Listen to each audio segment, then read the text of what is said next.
Hello, and welcome to Money and People podcast, the show that connects the dots between financial success and the power of human capital. Today, we talk all things talent, and in our midst, we have Mwiche Namukoko Himoonga. Mwiche, how are you doing? I'm great, thank you, Henry. How are you doing today? We're doing great, thanks. And thank you so much for making it to the show. We know you do have a busy schedule, but we're very, very honored and delighted to have you here. Thank you for having me. Okay, so for the sake of our viewers, those who don't know you, who have never heard of you before, who is Mwiche? Okay. Thank you. When you ask who you are, it's a very difficult question Yeah, absolutely. to We're leaving answer. it open. Yes, okay. So I like to look at myself as a person who wears many hats. I'm Mwiche Namukoko Himoonga. From a professional perspective, I'm an HR practitioner. I have over 15 years work experience, and it's varied work experience. I've worked in the banking industry. I've worked for 5 banks, both global and international banks. Oh, I've worked for telecoms, and I work in the aviation industry right now in a state-owned institution. And from a professional perspective, I look at myself as an HR strategist with a lot of key thrusts in talent management, organization development, employee engagement. Let's just say I love all things people. So that's who I am from a professional perspective. But I like to look at myself as a balanced human being. I wear many hats. I'm a mother. I'm married. I'm a mother of 4 boys and 1 girl. how's that going? 4 boys. I look at it as work-life harmony. 4 boys, lots of drama, lots of energy, lots of running around. So I'm a mother of boys and 1 girl. So you can imagine how all that comes together. But I'm also a faith-driven person. I believe each human being was created for a purpose. I believe everything we do on earth is purpose-driven. So I'm a child of God. I believe in giving back to the to ministry, to the church, and just being part of a bigger community. So that's who Mwiche Namukoko Himoonga is. Fantastic. And on that aspect, though, you talked about being all things people. What drove you to HR? So, most people, when they ask them, they'll tell you, when I was young, I wanted to study HR, I wanted Yeah, to yeah. study medicine, I wanted to be an engineer. For me, that didn't happen like that. I got into HR accidentally, very accidentally. It was not intentional. It was meant to be more of a gig, a 18 months gig, and I was out. So the time I joined HR, I was working for a blue chip bank, an international bank, it's a British bank. And at the time, that was about more than 15 years ago, they were struggling to roll out learning management systems. So they were 18 months behind.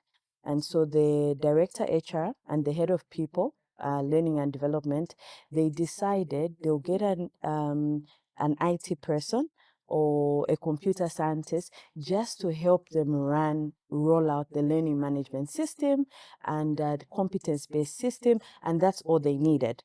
So initially, I was going to go in. We agreed with my line manager. I was going to help them roll out, implement, deal with any teething issues, and once the systems are rolling, I would have an option to go back to what I studied Yeah, for. yeah. So I was going to go back to internet banking or core IT or project management. That's how I joined HR. So I didn't know what HR was about. I thought HR was all about recruiting, paying people, and exiting people. But as I got into that space, let's just say more than 15 years later, I'm in that space, not because I'm stuck, but because I chose and I started to enjoy all things people. So that's how my HR journey started. Fantastic. By accident, and now you're enjoying yourself and Yes, risen through the ranks really fast. thank you. And had you not gone into HR, what, where do you think you'd be right now? Okay, if I wasn't in an IT field, probably I would be. I had a plan when I was in university. So it was about completing my Bachelor of Science. I would focus on networking, data communication, and I looked at myself as being a tech person, a technological person. That's from a professional perspective. But away from a professional heart, I'm very passionate about cooking. So when I finished my grade 12, I wanted to go to one cooking school to have in that gap year, and my mother could not pay for me. I was so passionate about cooking, but I think when you're young, you don't see things in a certain light. And it was 600 kwacha, and I couldn't understand why the woman couldn't just pay for me 600 600. kwacha so that I learn how to cook. So if I was not an HR practitioner or an IT person, I would probably be a chef. I still cook, for church functions, for family. And I look at myself as a strategist in cooking. So I come up with meals, I experiment. Sometimes I don't cook the same thing the same way because I'm always trying to sort of solution and make something different. So if I wasn't an HR person, I'd probably be a chef, not necessarily for financial gain, but really for fun and just trying to create something new from a food perspective. So I was gonna ask when the Namukoko restaurant is opening so that we can come and try out all of these experimental dishes. I know there are a lot of foodies out there on our show, in our audience. So I would say it's in a bucket list. Yeah. Something I used to cook before each time we have church conferences. I would cook for a number of people. I've never really thought about having a business. Maybe it's something I could do later in life, but I cook mainly for fun, really for fun purposes. That's what I cook for. Well, if football is anything to go by, then most successful footballers are those who do it for fun because it's just in them, it's natural. Mm-hmm. Whereas for the rest of us with left feet, we have to then start readjusting our legs and all of that stuff. So Mm-hmm. you should try it. I will. I'll think through it. I'll put Okay. it in my long-term plan. Okay. Yes. And coming back to the topic of talent Mhm. management, what is talent management and why is it crucial for organizations today? Okay. So talent management has been a buzzword in the HR space. Yeah. You being an HR practitioner, you know how HR practitioners have gone around creating roles. You have a head of talent, talent management expert, talent acquisition specialist.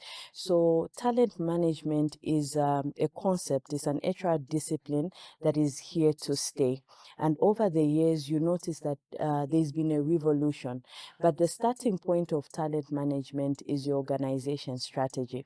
So talent management is designed to enable strategy. Now, strategy in the now, so meeting your business needs now and the business needs in the In the future. future. So your talent management strategy is all about enabling your business strategy. I like to look at talent management as an integrated HR discipline. It's not one bucket, but buckets of different HR activities that will help you meet your business goals now and in the future. So the first bucket or the first bracket of talent management is your talent acquisition. How do you attract people in your organization? And this is why I say that talent management is linked to your business strategy, because once you craft your business strategy, you need to understand which skills do we need now and in the future. Most organizations do a 5-year strategy. So in that 5 years, what skills do you need for year 1, year 2, year 3, year 4, and year 5? So the starting point is resourcing, attraction. Now, once you've resourced these people, you're looking at it's just not in the now. It's about the future. So you're looking at a person that would be able to drive that strategy even if the strategy changed. So that's the first bucket. The second bucket is about development, and development is a very wide topic, but I'll try and narrow it. So I'll look at it from one leg. Now that you've recruited people, in the organization, we've done leg one. How do you develop the people? And development starts from onboarding. How do you ensure that in your 90 days, you take them through your induction processes? How do you ensure that you develop them role specific? Role specific means I've been hired for job A. How do I build competences and skills to be able to function and add value in my job? What sort of development do I need from a compliance perspective? What development do I need from a behavioral perspective and a leadership perspective? So development is not once off, it's ongoing. So Yep. you're reskilling, you are upskilling. In the world of technology, you find that skills are aging. They say skills change every 18 months, sometimes even faster. So you need to ensure that you are continually upskilling and reskilling your workforce to be able to drive your business needs, because the key is alignment to your business strategy. That's what informs us. So you've attracted your people, they're in the business, you've developed them. How do you engage them? So employee engagement becomes a key issue as part of talent management. And now you have all these things about employee engagement plans. How do we ensure that our workforce is engaged so that they drive productivity? So once you figure out your whole engagement plan, and we'll dive into it later on, how do you measure their performance? Because you've said we've got these business goals that we want to attain now and in the future. How do we ensure that your individual key performance indicators are aligned to individuals, so that at the end of the day, what they are doing in their everyday work drives and meets those business objectives? And then I would have said lastly, the past 5 years, but it's changed. But how do we retain those employees? Yep. So we're recruiting people. How do we ensure that we have a healthy retention rate, which is about 90%? Because you need to always give room to lose people. And then in retaining, how do we transition? Now, the last part is about transitioning workforce. In transitioning, you have people that will leave voluntary, involuntary. There are people who retire, and then you may have people that just need to do a next career move. So in a nutshell, I would bucket talent management in that way, but its main purpose, its main driver is to enable business strategy now and in the future. Now, talent management is crucial. You've heard the phrase in HR, which is saying people are most valuable assets. Your people are your most strategic assets. No matter how you craft your business strategy, you can hire the most exceptional strategies. That strategy is executed by people, meaning people are your cornerstone. Talent management becomes your crucial success factor. So talent management is so crucial because it's what makes us competitive. It's what differentiates one organization to another. When you speak of organizations like Google, you speak of organizations like your FNBs of this world, you speak of any organization that comes to your mind as a competitive organization, it's linked to its people. So talent management is crucial for any organization to succeed. Interesting. And there's one thing Nushu talked about, where you talked about skills needing to reskill every 18 months. So then what happens to those people who are masters and they learned so long ago and they just don't see the need to learn or reskill? So, if you don't change, you know how change is. I'll give an analogy of a baby, right? When someone is born, change happens automatically, Yep. right? So it will be year 1, year 2, year 3. Before you know it is year 40. So the only thing that's constant is change. So in order for you to survive and remain competitive, remember we talked about performance management.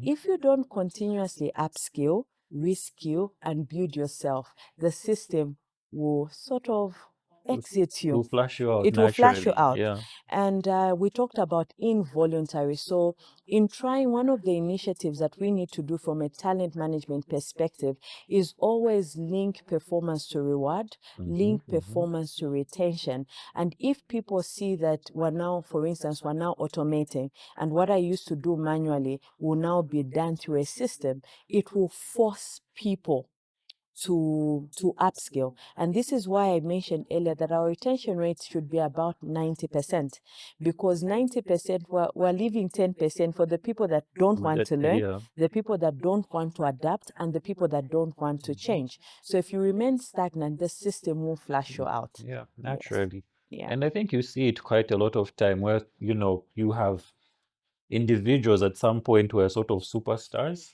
but they became masters of their craft, so to say. And you can see that when you ask them, when was the last time you did anything academic or, to just reskill, they just say, I don't need that. I'm already a pro. And you notice after some time, naturally, you start to see an element of frustration in the person. And all of a sudden, you find, somebody complaining and this, and next thing, person leaves, sometimes unceremoniously even. And when you look back, you just say, the organization just moved on from you. You were great at some point, but you never took steps to progress. And the organization will always move away from you. So I think it's important to do that reskilling bit Yes. as yourself. Okay.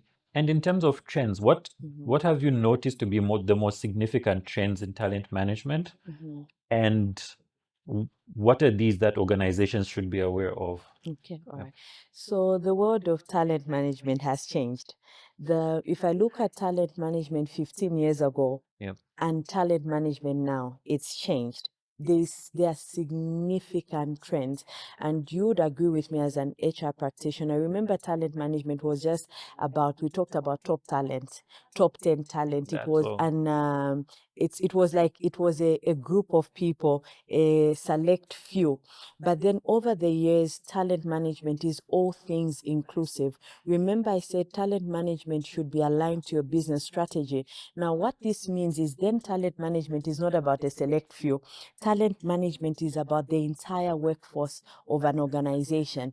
So over the past 10 years, we see trends that are changing. One of the major trends that we have seen is around what I call diversity, equity, and inclusion. Now, most of the time when we hear diversity, equity, and inclusion, we tend to think about the number of women sitting on the table. But diversity is wider than that. We're talking about diversity of skills. We're talking about diversity of competences, diversity of background, diversity of skills.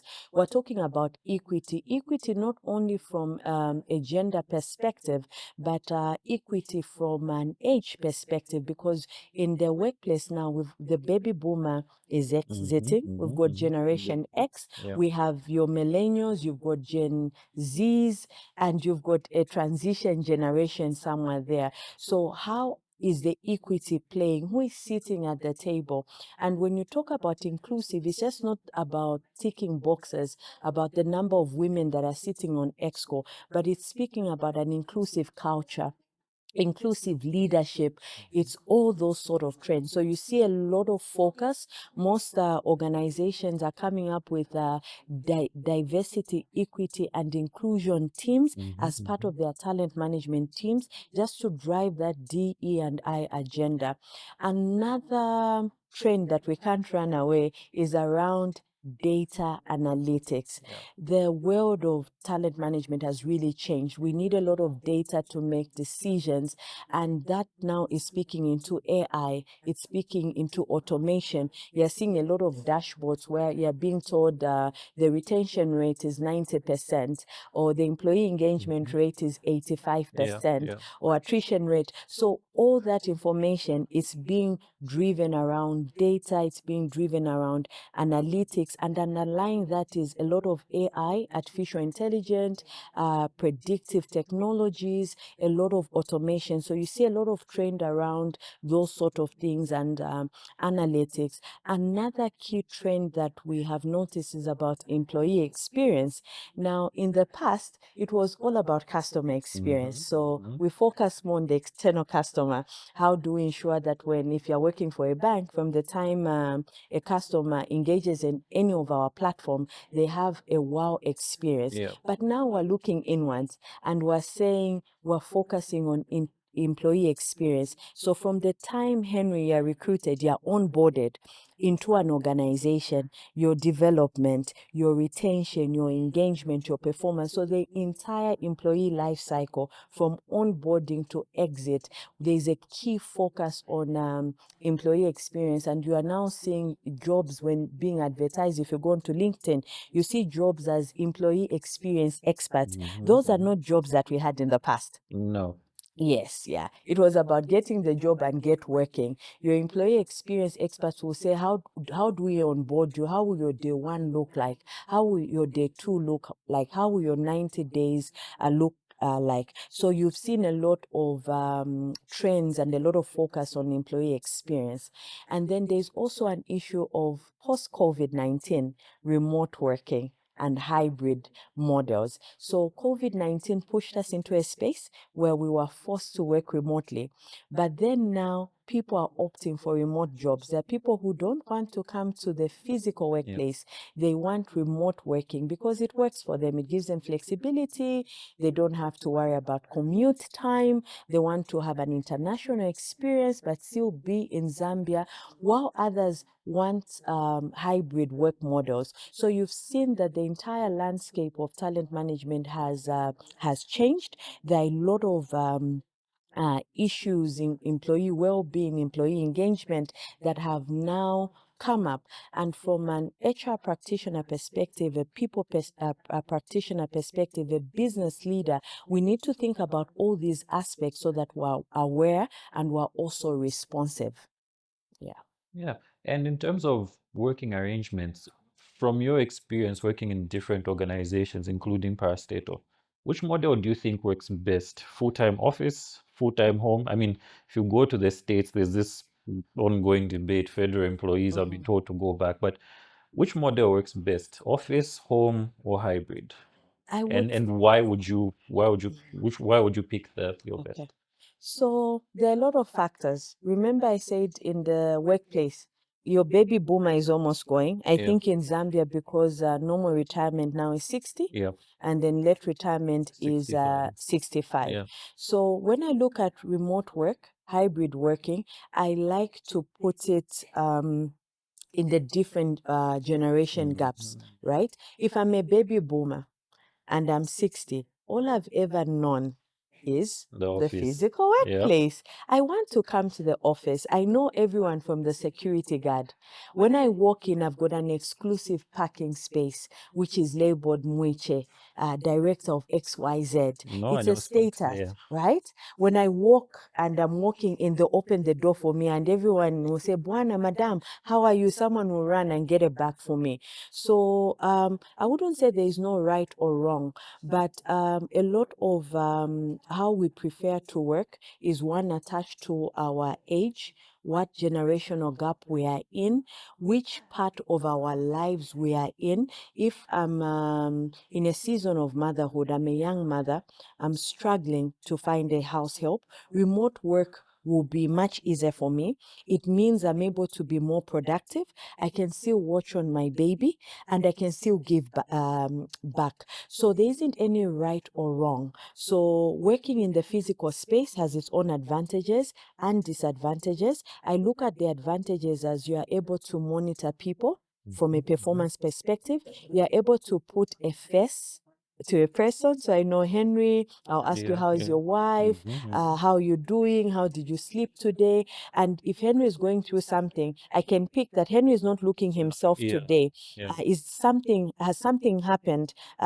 If Henry tells me I'm sick, I'll see that Henry is sick. So it's got certain advantages. And then also remote working. Okay, the disadvantages of physical spaces, it means we need physical rent space, right?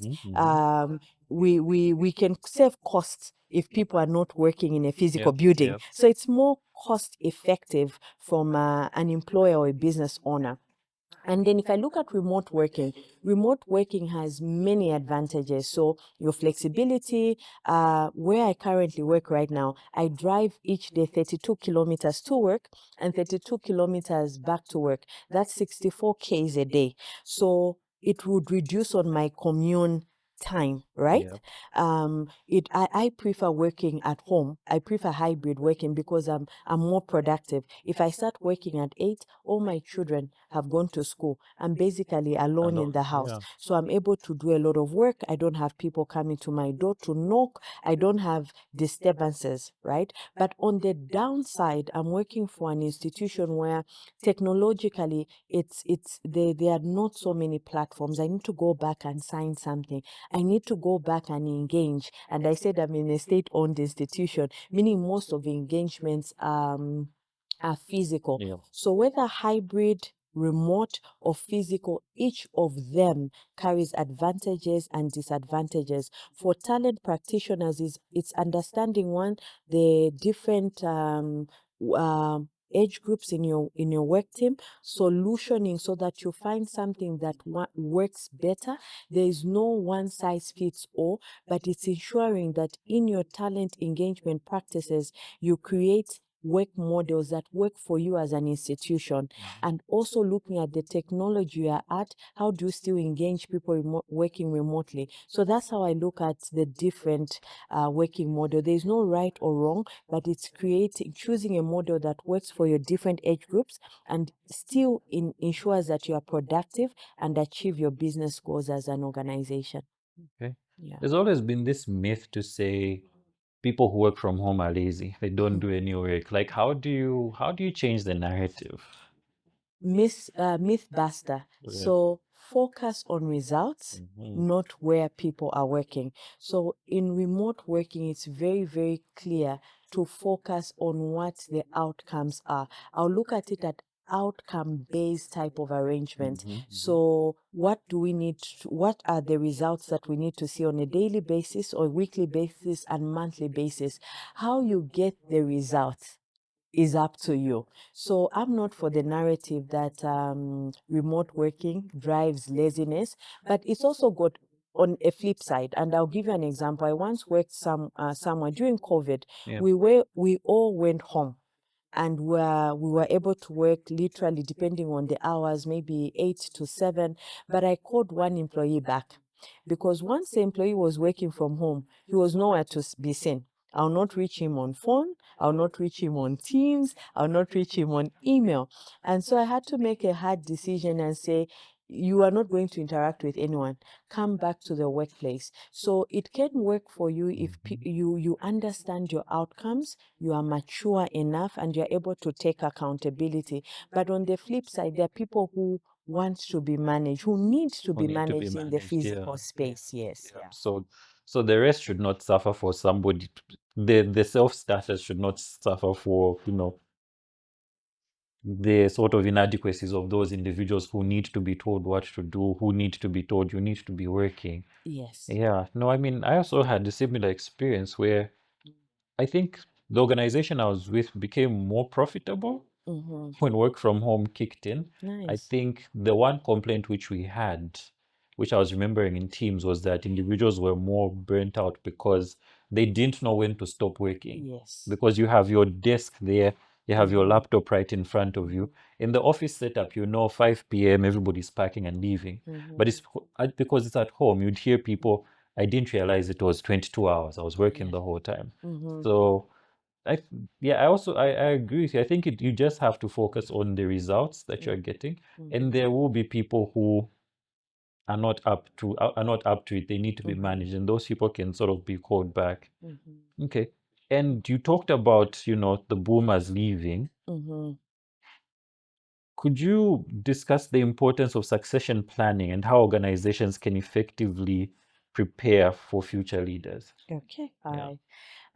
The issue of succession planning is a big issue. And I like to look at succession planning as business continuity. And I'll use examples so that we connect it to the people side. Yeah. So if you're running any organization, you have an internet service provider, right? And if you are working for a bank, which I've worked most of my life, you'd have a primary internet service provider. Maybe you have an MTN, Yeah. and then you have a secondary, Yeah. and some have two secondaries. So they can have an Airtel, maybe they can have an AfriConnect or a Liquid Telco. Yeah. And they're doing that because they want to have business continuity. Should your primary internet service provider go down, you have a fallback. Yeah, before You you have you've got your backup. Airtel, you have your Liquid. So you have business continuity so that at any given time, service is not disrupted, your clients are serviced. It's the same thing with the power situation that we have. Most organizations have their primary power is ZESCO, and they have a backup. Is it still the primary power? Depends. So you have ZESCO, and then you have your backup power solution. So it's either maybe your solar system, it's either a generator.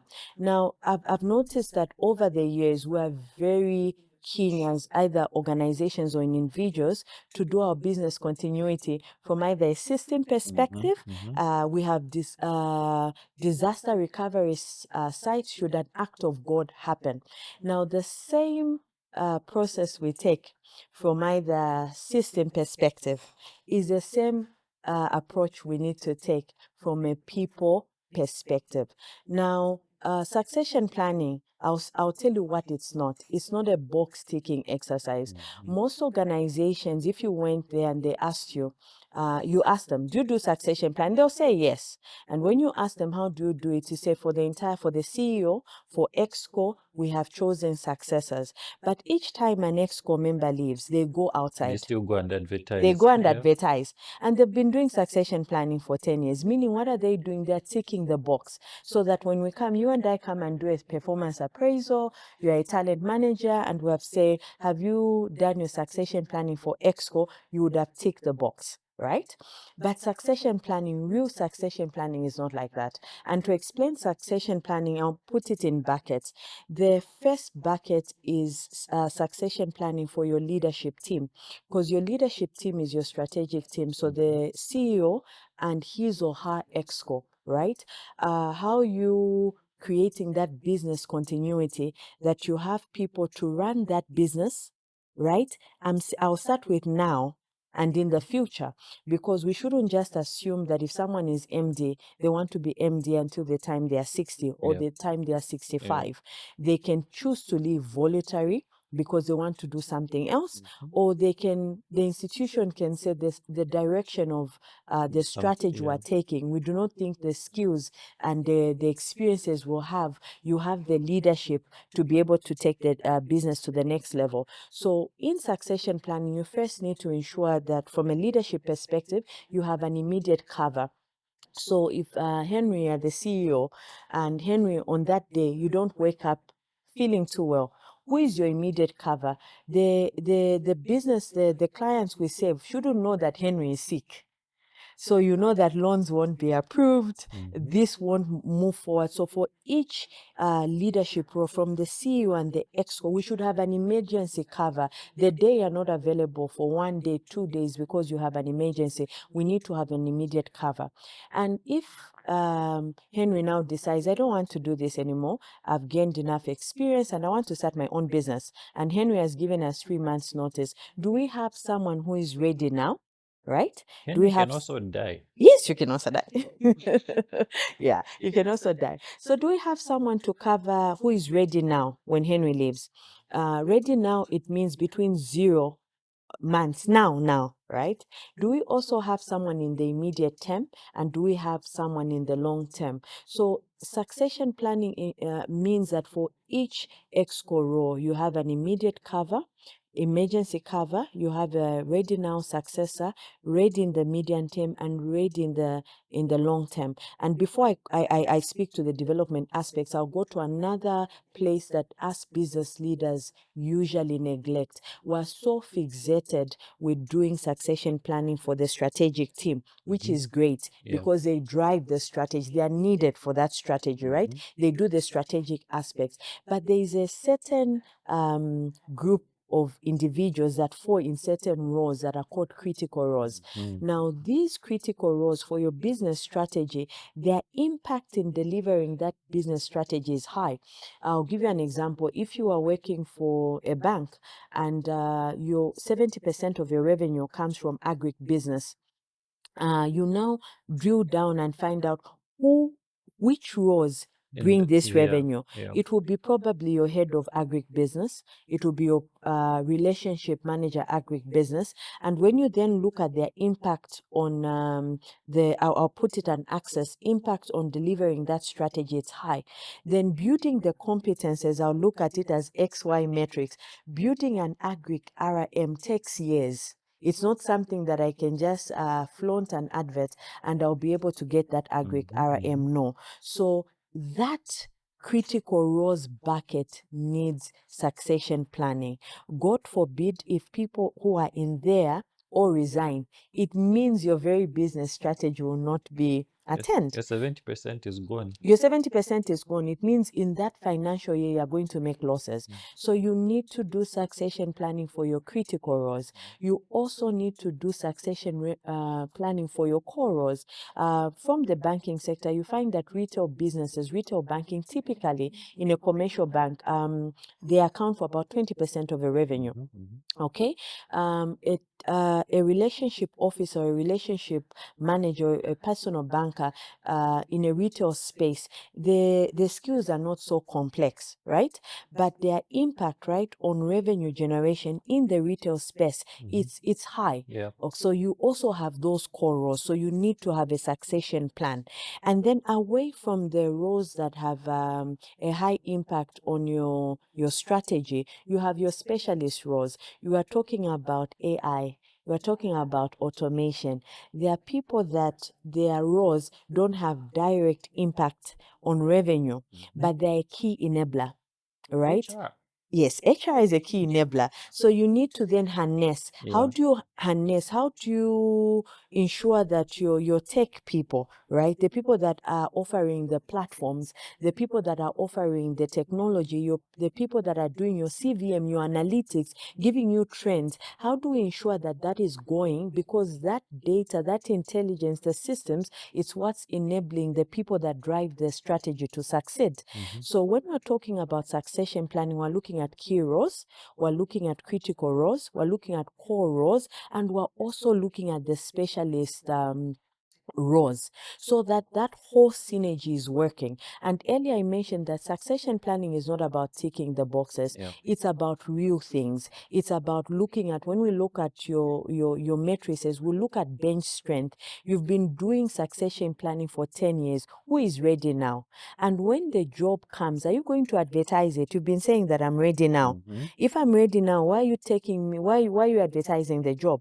So it's about creating key practices. So some of the best practices I can give, if I'm your successor and you're the director HR and I'm a head of learning, or I'm a head of HR ops, or I'm a head HR business partner, it means each time you're on leave, Henry, I should then act, right? But we shouldn't just let it to when Henry is on leave. If we have EXCO 4 times in a month, at least carry Henry or carry me, Mwiche, who is your successor, to 2 EXCOs. I need to know what happens in EXCO. I need to know what sort of conversations happen in EXCO. When we have your board meetings, your committee meetings, and I do this for my team, I'll ask the chair and my MD to say, my talent manager, I'll come with my talent manager for 2 meetings.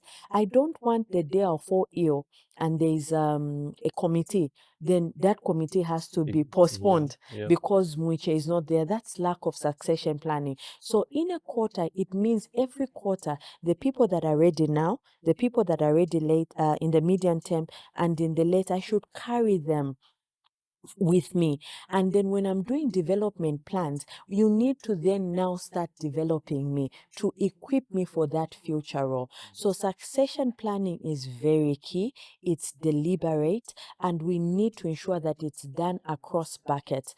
And there's something also I've noticed. Remember when I mentioned the baby boomers? Yeah. I found myself in a space where in aviation, you've got very specialized equipment, right?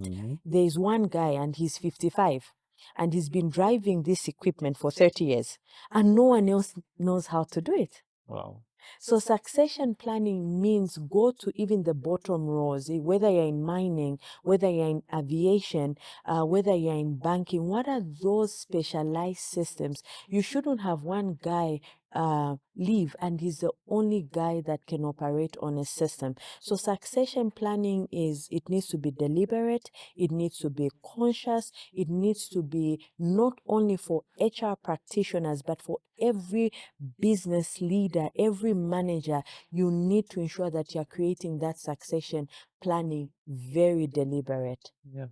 And I think it's important you touch on this subject. I was also looking at it from a flip side, and it's been, from experience where you have, Henry was sick. Yeah. Henry was in hospital, Mm-hmm. and no papers could be signed. They had to be taken to the hospital to Henry's sick bed to say, oh, Henry has signed. And the problem which was there was not that there wasn't anybody else who could sign, but Henry insisted that these papers come to them. So how do you manage those individuals who then seem to be afraid of continuity, who seem to be afraid of, who are afraid of their successors, their would-be successors? Do you have such situations, and how do you manage that? Okay, so that happens in our everyday life. People tend to look at jobs as personal to order. In a very weird example, I once worked for a leader who told me, me, this is my job, right? So if you're looking to get this job, you won't get it, okay? But I'll train you so that when you're ready, you can look for a job elsewhere. So in the workplace, we find a lot of individual people. The way we view life, right, is driven by a lot of things. Our background, our belief system, how we got to that table. Maybe you had a manager that was a bad manager and you had to fight. So there are a lot of reasons in terms to why people act the way they do. But from an organization perspective, talent management should be owned by the CEO. So there are certain policies, procedures that you should put in place. If Henry is on sick leave, Henry should not be allowed to sign any document. Right? Yeah. So it starts from a leadership perspective, meaning each time you're on sick leave, each time you're on annual leave, each time you've taken time out, you should be deactivated. So if you've got an approval system, if you're on leave, you delegate. Immediately you delegate, it shuts you from the system. So to curb that, as best practice, we need to ensure that people are breathing in and breathing out, and it becomes an organization-wide enforcement. And if we have an audit and Henry was sick and he signed documents, then that should be an issue, right? Then you then see slowly we then start to change the culture. It's not very easy. There are people who are on leave and they approve everything from their house. 30 days on leave, everything is signed Just by being them. signed by them. Yes, so it's driven by a lot of things, insecurities, but the way to go around it is to always ensure that your organizational policy ensures that it's driving and supporting succession planning. Yeah. Yeah, I was always wondering, like, why are you afraid? Just, it's not your company. Just let the processes, take shape. But I think I also like the part where you talked about deactivating. So, I mean, I remember one organization I worked for. Once you're on leave, especially for, I mean, it was a bank. So, especially for branch staff, you've got fraud and things like that. So, the moment your leave day kicks in, day one, you are kicked out of all systems. Yes. We would even have issues because we used to do leave planning. So you then have issues of the manager now calling, no, this person hasn't gone, but you're like, but why haven't they gone? Yes. and you now have to start reversing leave. But I Mm-hmm. think it's important for people to sometimes have confidence in themselves and trust Mm-hmm. that no one is going to take this job from me, Yes. but the company needs to still, thrive. And also Right. another thing is, how do you know you're on medication which impairs your decision making? Because you can be in a hospital bed and you want to sign everything and you are heavily sedated and you sign a contract of sale of company, then Yes. we all now drown because you're in the hospital. Okay. Okay. But Yeah. how has technology changed the landscape of talent management? Are there any specific tools or platforms you can recommend? So technology for me, remember I said my background is technology. Yeah. I'm a computer scientist by training, my first degree. So for me, I look at technology as building effectiveness.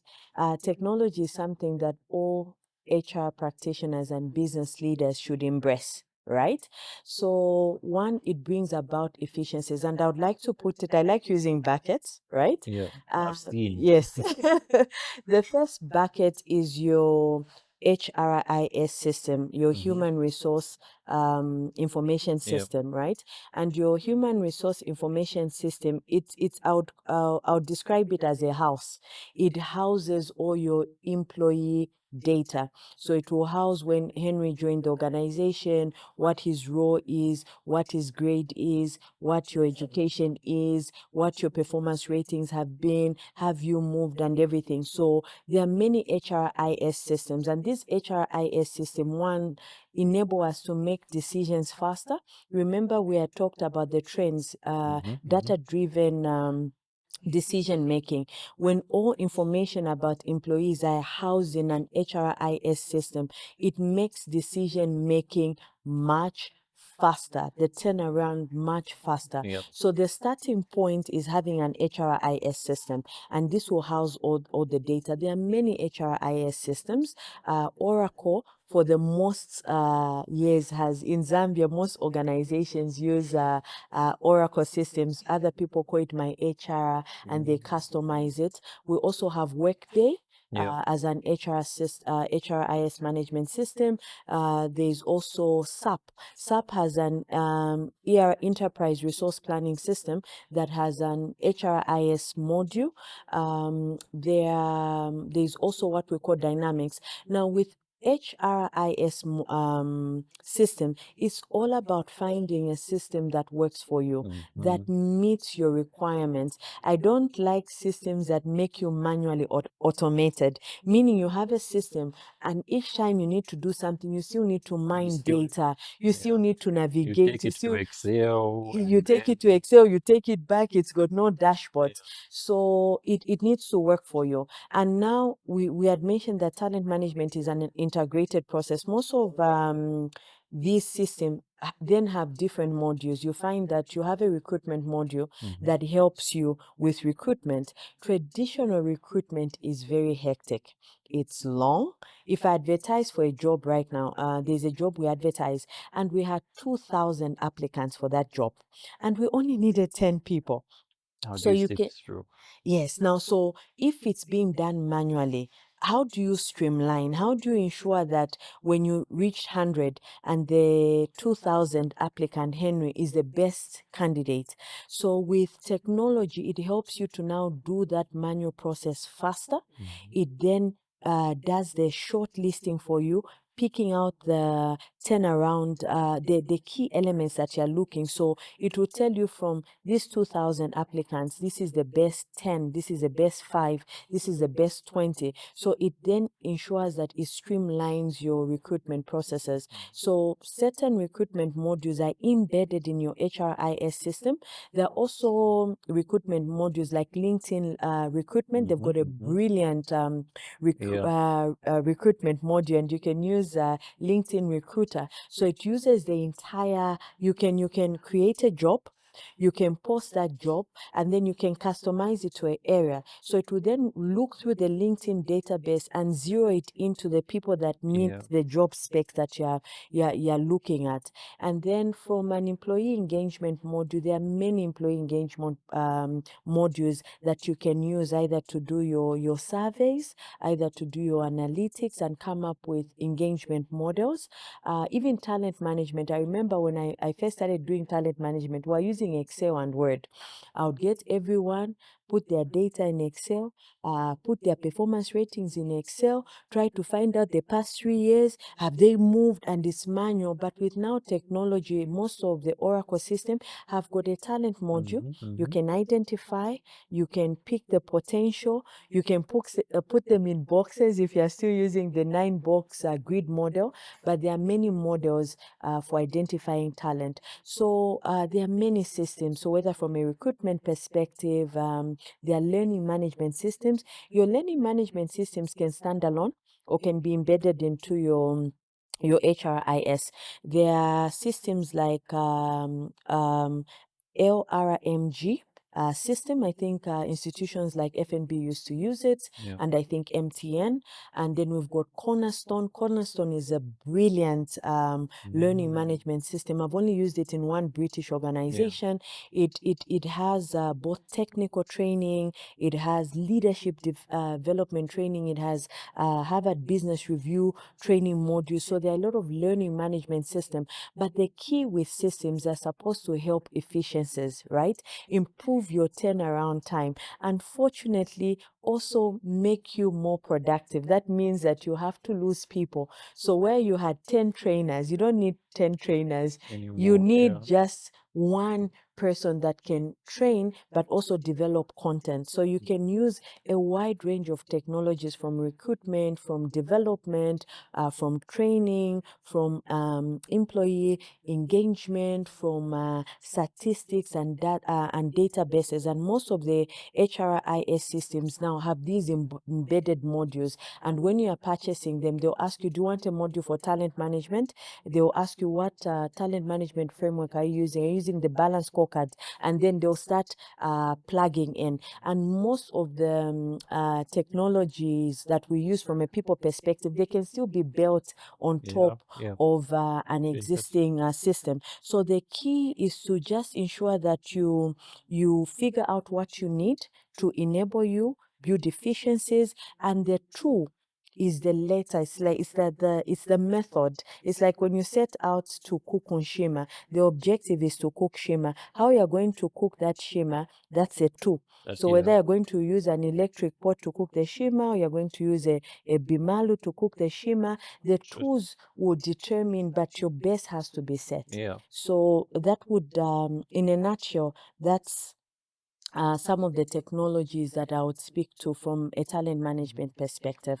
Yeah, no, I can actually testify, especially on the recruitment aspect. I remember one of the organizations I worked for, when conducting a promotions exercise, you then have to go through box files to check people's performance ratings, put them in some predetermined Excel formula. Yes. Half the time it was wrong. And then when you finish, you have to then write a memo to be signed by 20 people. And then, and you're thinking, okay, guys, can't we use this time for other meaningful things? Yes. But, you know, with technology on the flip side, you're able to see the screening. When people apply, they're already going through, you know, different kinds of assessments, and it's already filtering based on scores. Once it's coming to interview stage, there'll be one or two people, and I have noticed they will sneak in because they're good with aptitudes. Yes. They will sneak in, but at least it reduces your search criteria from your 5,000 to at least, you know, your top 30, and then, you know, you can then quickly now perfect that. So the human being, from what I'm learning, is still going to be required. Yes. But you know, not as many. But then what then do you do with those people who are then not needed anymore, where, you know, you had 10 people doing this, you've automated, you keep the 2. How do you then, you know, manage the 8? Okay. So from an OD perspective, strategy informs structure.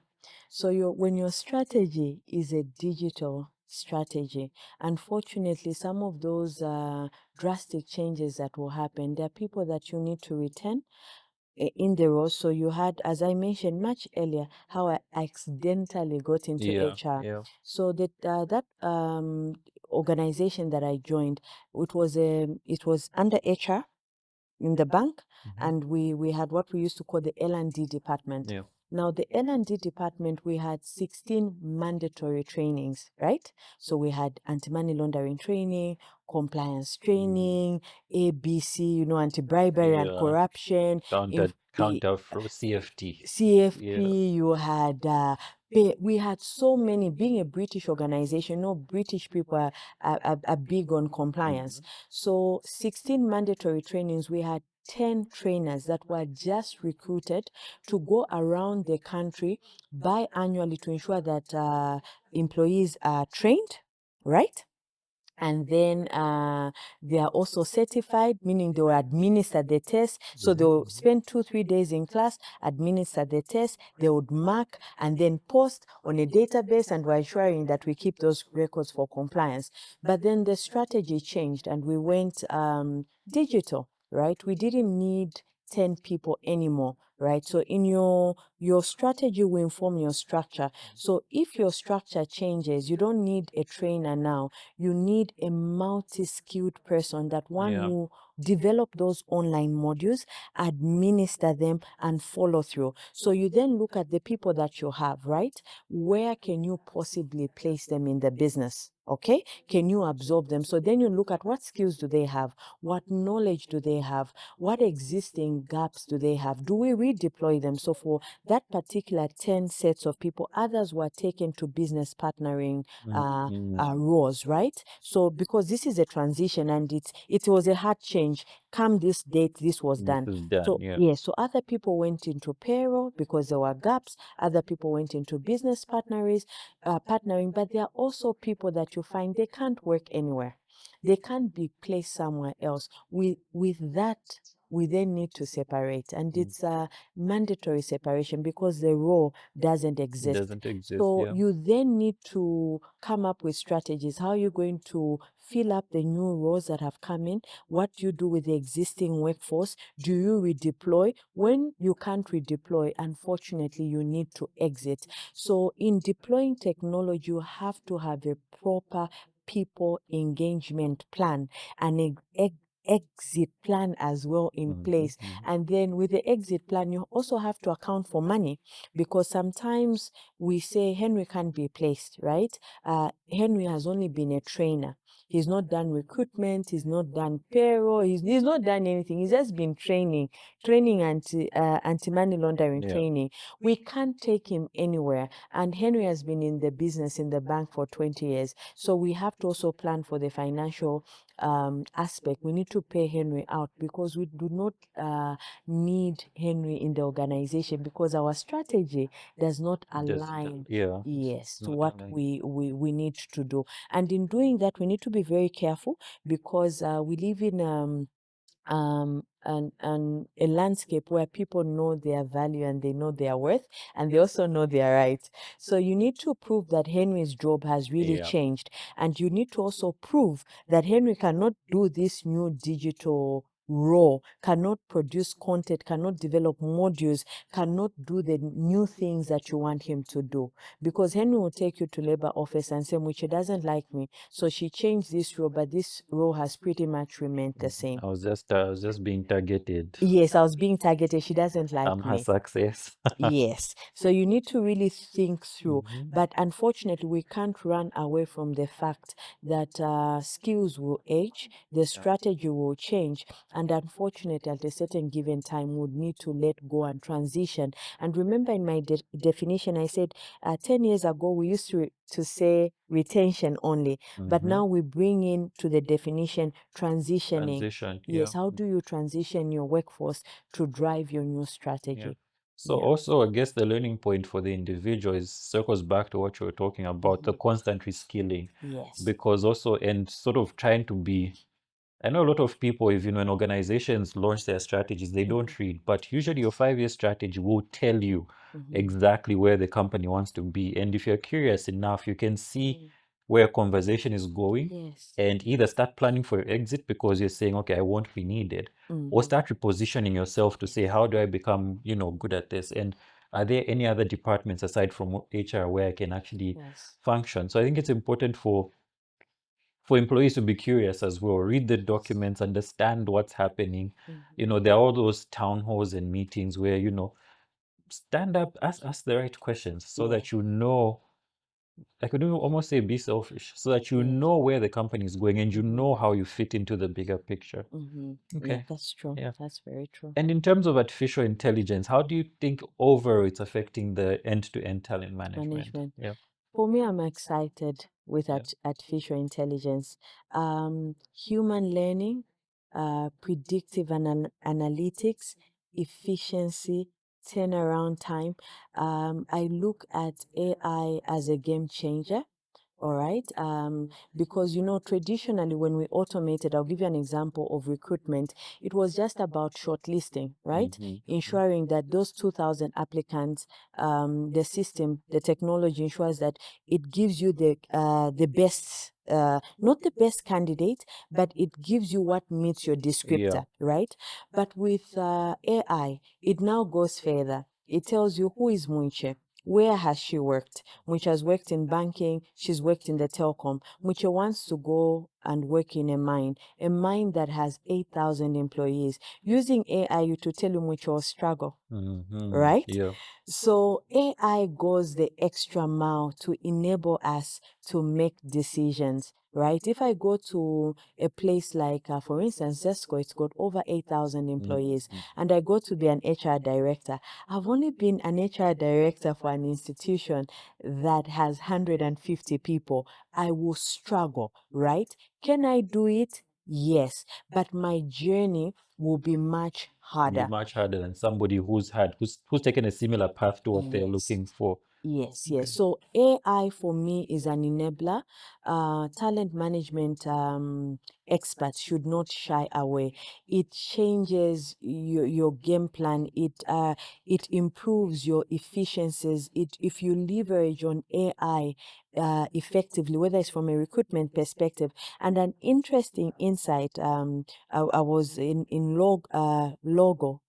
Lome, Togo, Yeah. and I was sitting with one of the business heads for the centers of expertise, and they were running me through an AI tool. And you could get, we do these group engagement audits, culture audits. So you can get that data and you put it through this particular tool. He was looking at me. It will do the analysis for you, at least a pre-analysis. So it will run you. You can say, I'm giving the survey reports for the 5 years. You just upload it. It will give you the trend analysis. It will show you what you're doing wrong. It will then tell you what strategies you can take to then engage Henry, Mwiche. It will tell you Mwiche is 60 years old. Don't take that for a team building to Tiffany's. What am I going to do? I won't go into zip lining. I'm 60 years. I don't want to injure myself. So She AI, just needs a carpet and yes, just sit down. that's all. Probably I just need the yoga mat to reflect and then reconnect. So AI is such a powerful tool. For me, I use AI on a daily basis. I call AI technology as my personal assistant, whether it's from GTP. I actually subscribe to the professional and I pay monthly because it's a key enabler, whether I'm trying to do my employee engagement, gather insight, whether I'm trying to understand trends, whatever I'm trying to do. So it's something that we should embrace. I know, as you said, most people get scared. Remember when we do our group culture audit, how long it will take us. First, we read the survey, we go back, we do the focus group, Yeah. we come back. Before you know it, you've taken 6 months, right? Before you try to implement and you've done your analytics, especially if you're in a big organization. I work for an organization that has 1,500 direct employees without the other categories. So when we now do our focus groups, we now speak to the different leaders, in shifts, to the different people that are sitting in the different sessions. It's already June. Then we come up with a plan and get it approved by EXCO. It's September. We're running the survey in December. work done is zero. So for me, I look at AI as a key enabler. It's changing the way we do talent management, and it's making us more faster. It's picking out things that ordinarily would miss. Remember, Henry can be sick today, and you ask him to do an employee engagement plan. He's drank malaria medication. He's not operating optimally. But with machines, you have that consistent learning and adaptation. So that's how I look at AI. It's a key enabler, it's a key game changer, and institution and talent management experts should embrace it, invest in it, and not shy away.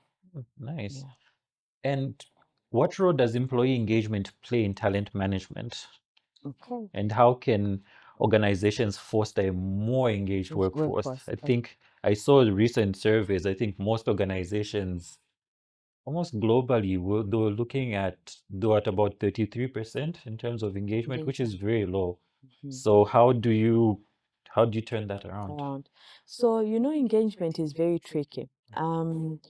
Firstly, if you look at talent management, we come up with frameworks, right? We come up with systems and processes and all that. So both on the people side and on the system side, that's what we'll have, if you're a talent, head of talent or a talent management specialist, you have a talent plan, right? Both from an activity perspective and the system perspective. Employee engagement is dealing with Henry, all right? Henry's personality, Henry's age, Henry's emotions. So employee engagement is very complex. And if we get employee engagement right, it then enables talent management. So talent management, right, is the main circle, a subset. They say there's a main set in the subset. Okay, all right. So talent management is the main set, and employee engagement is a subset. And employee engagement, if done correctly, if your employees are engaged, right, they'll help you drive your business needs. They'll literally make you succeed and make you more competitive. Now, with employee engagement, there is no right or wrong. There is no one strategy that works. The strategy that can work for an FNB is not the strategy that will work for a Stanbic or a Zanaco. There are a lot of complexities. So employee engagement, one, you need to look at the size of your organization, right? What is the size? What is the head count? What is your culture? Okay, what is the age group of employees that are in your organization? When you do your employee engagement surveys, before they were called culture audits, because they'll be auditing your culture, but now they are called employee engagement surveys. If you look at your employee engagement surveys, what are they telling you? What are people saying year on year? Are you listening to those things? So from an employee engagement perspective, your employee engagement strategy starts with your organization. So the employee engagement strategy for a startup business is very different from an employee engagement strategy for an organization that has been around for 100 years. Okay? So the starting point is looking into what you have, right? If you are a startup, you're looking at your culture. How do you communicate? How do you engage? How do you communicate your strategy? How do you accommodate needs? How are you responsive? How are you taking care of things like hybrid work models? How are you dealing with remote working? Okay, so to give an example, because we can speak all employee engagement the whole day. Yes. So one of the things I'm really, really passionate about. But I'll give you some of the strategies I did. I once worked for an organization that underwent a merger, right? And there were two organizations that were merging, and these organizations complete different culture, right? This organization A, high performance driven culture, very young employees, right? You have employees 25. If you meet a 40-year-old in that organization, 45, you'd consider them old. right? Very fast paced. They are solution oriented, and they merge with an organization that have got an older workforce.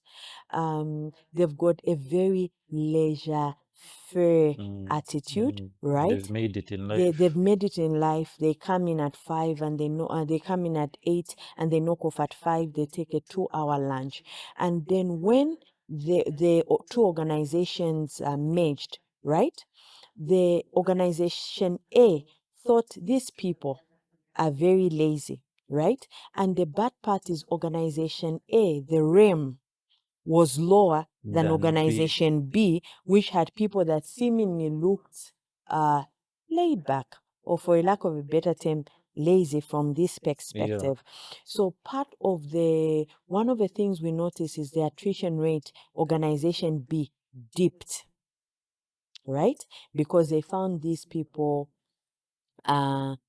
very high paced, very different. It was a long journey, but one of the things that we did was one, harmonization. So we did first a grade harmonization because the different grades and the different realm was causing to be a problem. Yeah. I Imagine feel I'm very high paced, I'm very driven, but I'm getting less money. getting So half the lazy half, guys yes, money. is pay. So we did grade harmonization. While we harmonized the grade, we came up with a broadband, and then we now started transitioning employees on both sides to that harmonized grade. Next, we did more of a cultural immersion.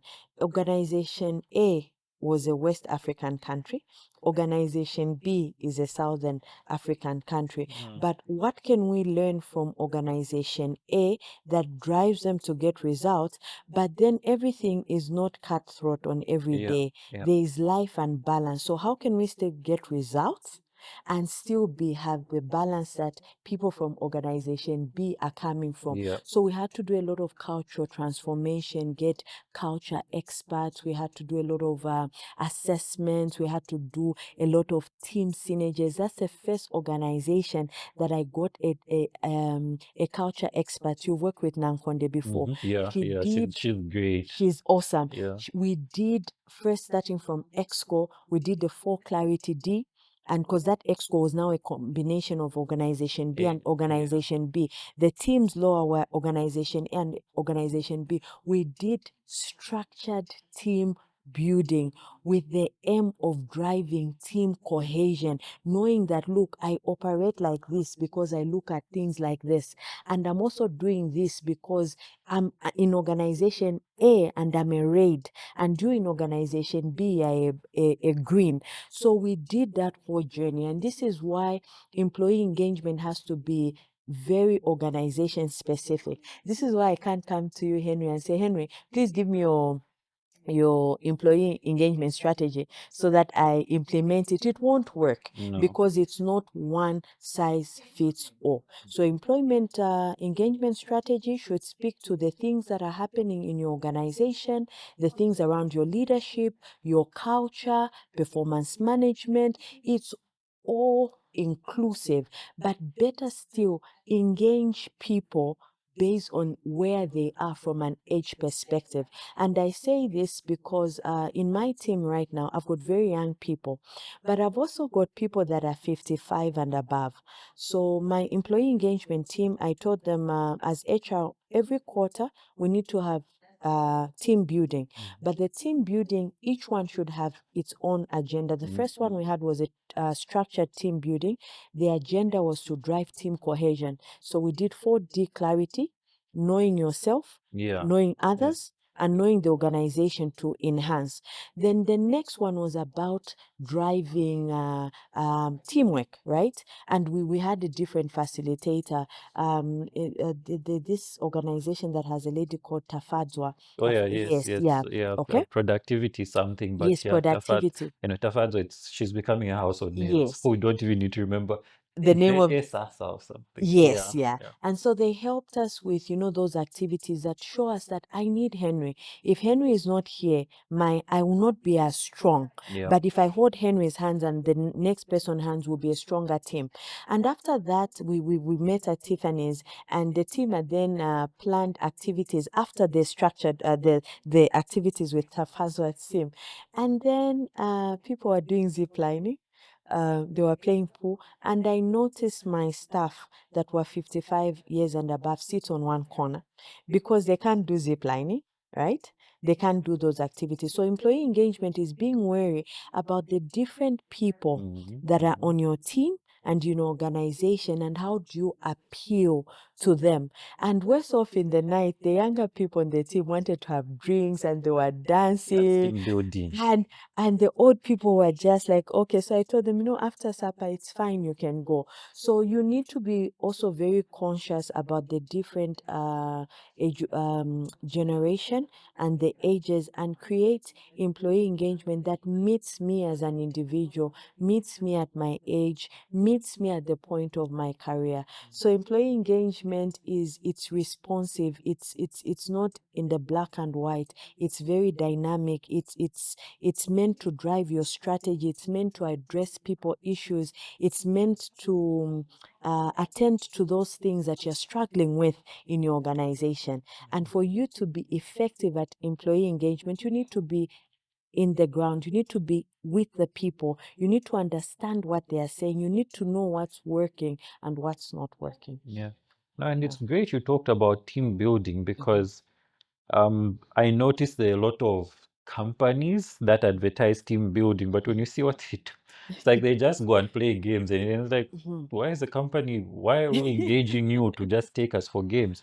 But I Okay. think like some of the organizations you've mentioned, I think Nankonde runs that Zenga Matrix. Yes. I've worked with them. Well, I've spoken to them, and you can see how detailed they are. They do the different psychometric assessments to be able to understand individuals and structure the team building based on those respective assessments. And I think I've never really worked with the second person, Tafadzwa, but I think I've heard a lot of good things about her as well. I hope we're not marketing for people right now. But yeah, so you find that it's always important, you as an organization, to pick, not just to pick someone who says we do team building. Yes. I think you need to first of all know what problem you're trying to fix, Yes. and then identify a company which can go into that specific detail. Because a lot of people, I mean, in our HR circles, they're like, but what HR experience do you even have? Where have you come from? It's like you've just registered the company and you think it's just jumping on a trampoline and say we Yes. did team building. So no, that's great. And Yeah. not to cut you, team building should be driven by you, the organization. So you need to go to the vendor and say, look, in my team, okay, these are the things that I need to fix, right? The team building you need for a team that's new, you've got new leaders, is very different from the team building that you need for a team that has worked 5 to 10 years together, right? Yeah. So you need to sort of give out what your requirements, specifications Yeah. are. Yeah. What do you need? So in finding a team building vendor, they should meet what your gap is. If it's a new team, we want to bring team cohesion. So if you now go into team dynamics, when you're forming a team, forming, norming, Norming, performing, storming. yes, storming, all that grammar, you find that when you are norming, people have conflicts, right? If you're at that stage in your team, the type of team building you need has to be linked to conflict resolution and conflict management. Perhaps what's causing the conflict is personality type. All right. If you remember, you and I have had the privilege of working somewhere together. Yeah. There was one team that predominantly had the same personality, though it drives the same strengths, but it also has the same weaknesses. Yes. And that team clashed because all their exco and manco were reds. And when they worked together up to a certain point, they just started to clash, right? For the benefit of our viewers, what's a red? What are the Okay. colors? What do they mean? So, one of the models that is used in personality groups people into colors, right? Your red and your yellows are more extroverted people. For in the simplest terms. So your reds are very pushy, they are fast driven, they are all about results, they are straight, they are direct, they are controlling. Those are your reds. And most CEOs make great reds. Most of the CEOs that we have are reds, They're right? reds, yes, because that's what you need. It's Yes, not they are driven. They are all about results. They are first pace. You can see it in the way they walk, the way they talk, Yep. the way they do things, the way they dress, right? They are your reds, right? They want to see the big picture, where we get going and how we're going to get it. How we're going to get there. Then your yellows are spontaneous people. You can see from the way they dress. If they are women, your yellows will have big earrings, they'll have dyed hair, they'll be wearing a pink shoe with a yellow jacket. They are very spontaneous, they are very creative, they are fast, they are talkative, they are expressive. Yellows will meet you in town, they don't know you, so this is Henry. Oh, Henry, they hug you. Those are yellows, right? Those are more extroverted. So reds and yellows are more extroverted energies. Then you've got the inner energies, the more conservative, right? You've got your blues. Your blues are meticulous, right? They are very methodical. They follow through. They read through. They take time to analyze. When a blue tells you that they're 80% done, as for their presentation, they are done. They've gone through it, they've thought through it, and then blues are they question. If you tell a blue, give me a report on this, they'll ask you why. Yes. Yes, they'll ask you why, because they just want to know why they're doing, not that they're being disrespectful, right? Okay, they're very methodical, they are structured. They blues on a personal level, they'll go to the shopping mall, they'll have a list, they would have done a SWOT analysis. What's in the house, what's not there, the gap, and they'll be ticking. They use tick boxes, they'll tell you what they'll do at 8 up to a certain day, a time. And then you've got your greens. Your greens are the people that use their emotions to think. They think from the heart, right? Your blues use the head, and your reds a lot. Yeah. They'll use numbers and logic. A green will tell you, I feel this decision is not correct. A blue will tell you, it's not about how you feel. Numbers don't lie. It's in the black and This is white. what we have. Yes, That's so true. there's no right or wrong personality. For me, I like a team that's balanced. I like your reds. I know the reds are fast, right? I like the blues. Blues will say, hold on, reds, they want to move fast. But your blues would have asked, Slow down. what's the risk? Yeah. Have you thought about this? What if this didn't work? What are we going to do? Right? Your greens will think about the people. They'll tell you, do you know you put Mwiche on this project and Mwiche has a child who is sick? The greens need heart. And then the blues are like, okay, so what do we do? So you need that. And then your yellows are spontaneous, because in an agile world, right, your blue wants 0.1, 2, 3, 4, 5. Your yellow is fast. They are quick, right? So you need everyone on the team. On the team for a team to be productive. Now, what we do as people, we like to recruit people who are like that, because naturally we connect with people that are like that. But that's confirmation biases. yes, because reds dress in a certain way, they walk in a certain way, they do certain things, they're fast paced. Blues are all about logic. They think they like a synergy. They like on Monday you meet. What's the plan between Monday to Friday? What will be outcome on Monday, Tuesday, Wednesday, Thursday, Friday? How are we going to do it? Blues usually don't chit chat. They don't have time to chit chat. It's work, it's not personal. Let's get going. So in any team, you need to balance. As a leader, you need to know who is in your team. You also need to know yourself as a leader, because you as a leader will do with a red, you as a leader will do with the blue, you as a leader will do with the green and the yellow. And if you are a green will be usually offended by a red. Okay, so in employee engagement, going back to where we were when we started talking about the colors, you need to know, is the conflict coming from the different colors? Are the blues clashing with the reds? Are the blues clashing with the with the yellows? Because the yellow comes today, we're doing this, tomorrow we're skipping, tomorrow we're jumping. Confusion. They can't survive the spontaneity. And you're thinking, this is too much. And people, it's so real that when I was much younger, I left a job because I had a yellow boss. And when I look back, I think if I knew the colors then, I would have not left that boss, because I would have understood that the boss is yellow Yes. and she's not attacking me, because I used to think this is an attack. But later, when I came to know the colors, I realized my boss was spontaneous. And my predominant energy is blue. But I'm more balanced. Blue, there's red and Yeah, green. yeah. It's quite on the side, but my predominant color is a blue. And that the boss was a yellow. Today the boss will come, we're doing this. Tomorrow we're doing this. And I'm thinking, at first I was thinking, she's trying to attack me. Why is she doing this? But I was a blue.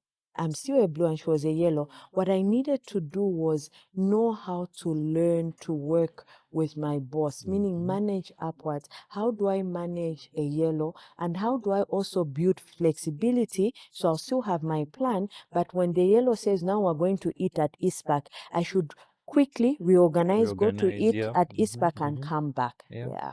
No, I think that flexibility is great. And even in organizations, a lot of people don't understand the colors and the dynamics. Yeah. So, like you said, you even went to the extent of leaving thinking it was a personal attack. Yes. But it's one of those things I think maybe we need to publish more the different Yes. colors so that people know the different personality types. And then you even have guidance on how to manage. If you're a blue, how do you manage the different colors? How Yes. do you manage your own blue? Because Yes. sometimes you think we're the same, but you don't know how to manage yourself in Yeah. a sense. Yeah. Yes, Okay. that's very true. Okay. Yes. And with the rise of remote work, how Mhm. should talent management strategies evolve to accommodate dispersed workforce? You know, it's interesting when I looked at that question. In my thinking, my whole dissertation is built around. I'm finishing. Right. I'm doing a dissertation paper, and the topic is uh, keeping employee engagement in remote working settings. How do you engage remote workers? Yeah. If you look from a research perspective, because remote working kicked in, really, it always used to be there, but it was heightened by the COVID-19 pandemic, right? That's what caused it to accelerate Yeah. and move forward. Mm-hmm. So in terms of refining and going, the ongoing refinement, but some of the strategies is use of technology.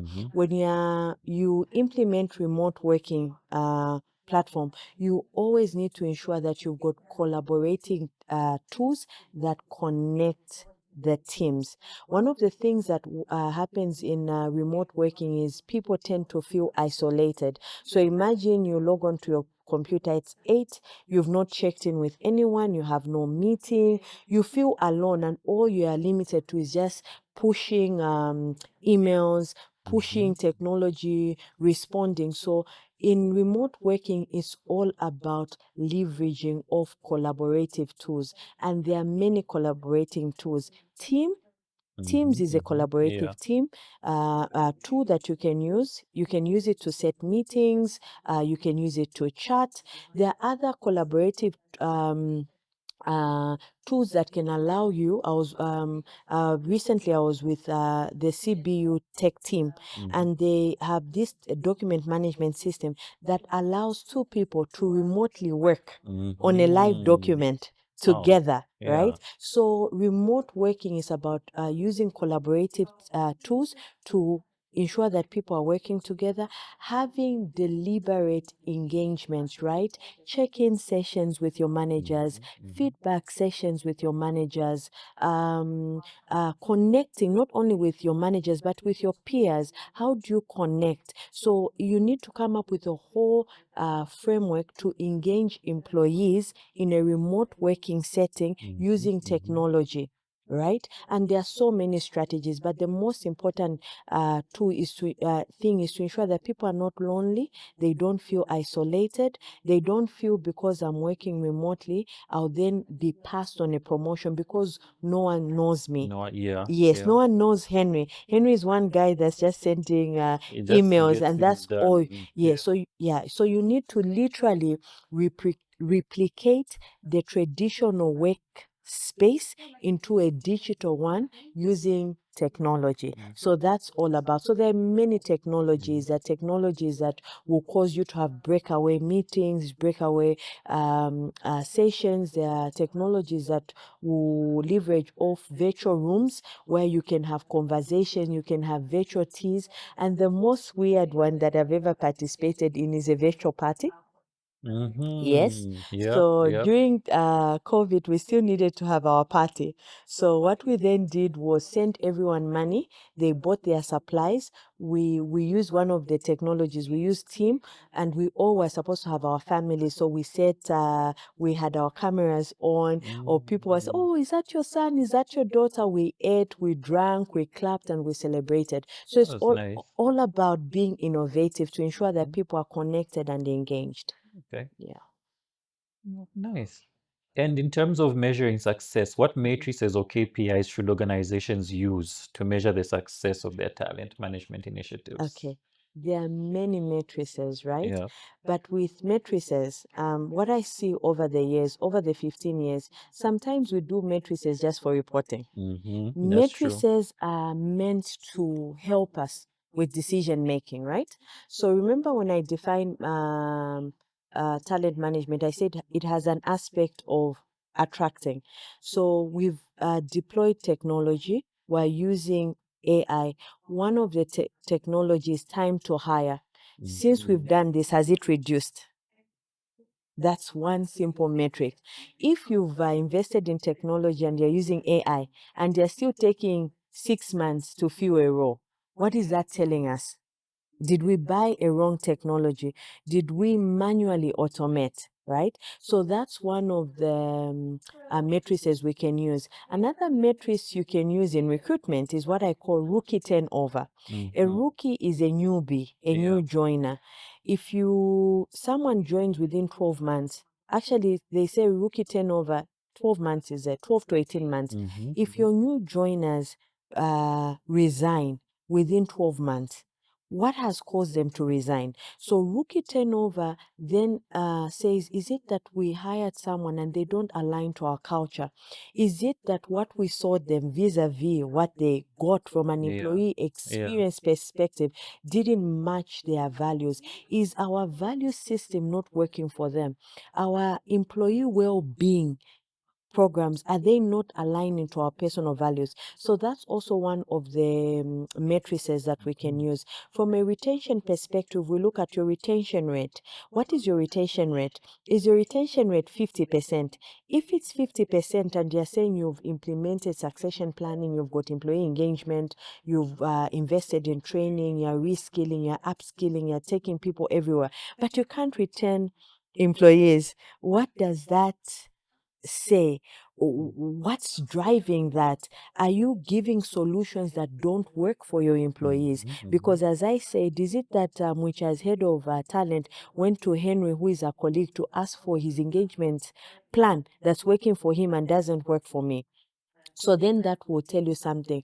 On succession planning, you can look at your bench strength. You always need to know your bench strength. Bench strength in a layman's language is that who are already now successors? You're saying that you are doing succession planning, but is your bench ready? You watch football. So on the I was even bench, going to say. yes, yeah. So what's your bench strength when Mwiche leaves? Because Mwiche has said, "Ish, I've worked in this room, I'm tired. I need something else challenging. I've got an offer that I can't resist." What is the bench strength? Is it 1 to 3? Is it 1 to 5?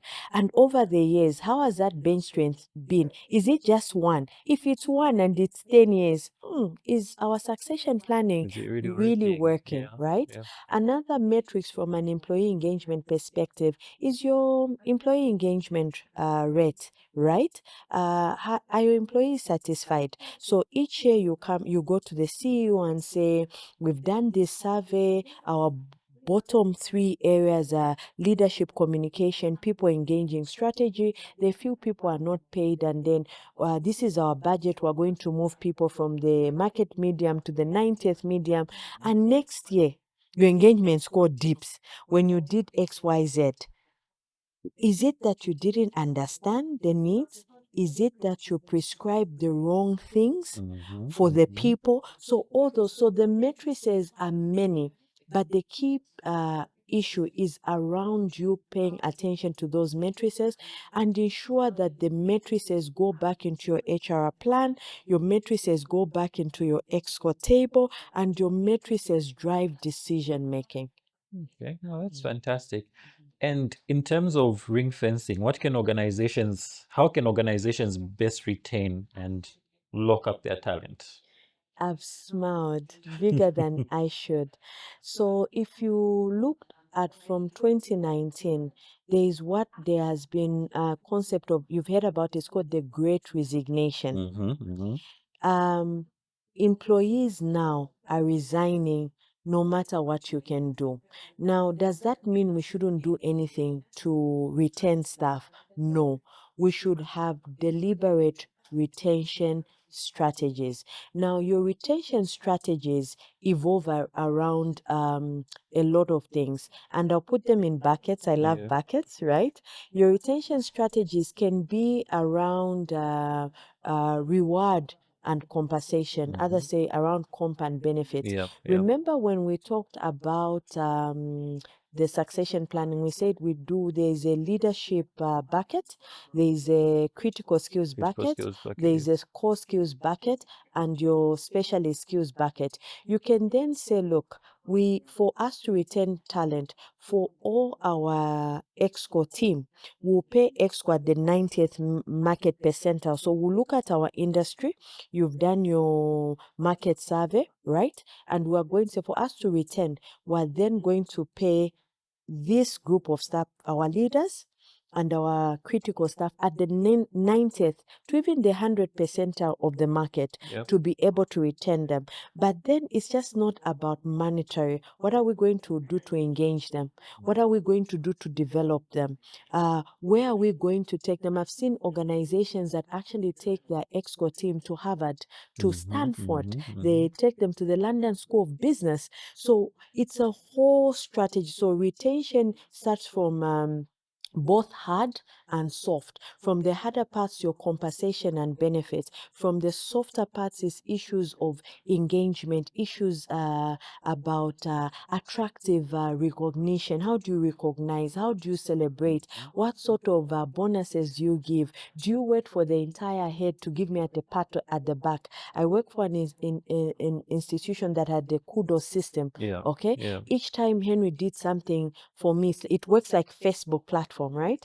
I would give Henry kudos, and then on the HR side, when Henry receives a lot of kudos, Henry can redeem a fuel ticket of worth Oh, nice. 500. Henry can redeem a night at Sarova with a loved one. Okay, so it's all about thinking of innovative retention strategies, from training, from exposures, from people that work in the banking sector or mining sector. They're mining indabas. Are we exposing our people Okay, there? yeah. Are we taking our people for networking forums? Where are we taking them for their reskilling, upskilling? What sort of lifestyle benefits are we doing for them? Are we paying for their gym? Some people like, I don't like the gym. Perhaps I like swimming. Are you going to pay for my swimming subscription? Are you going to give me a holiday allowance so that I can go to Dubai?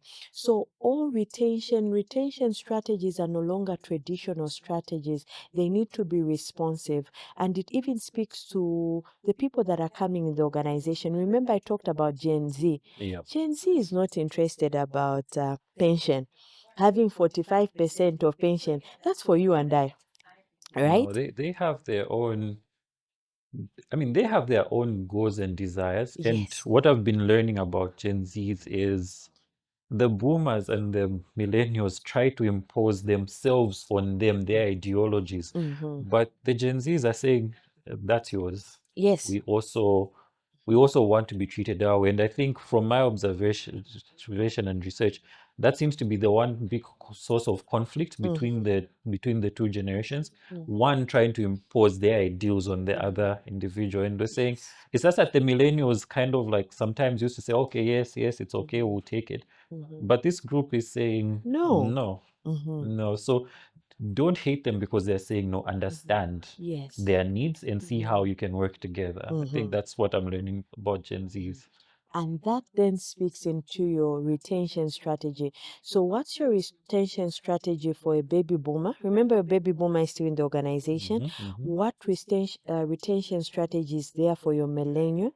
What retention strategy is there for a Generation X? Between the millennial and the Gen Z, there is a Generation There's X one, there, yeah, right? yeah. Which I think you and I fall into.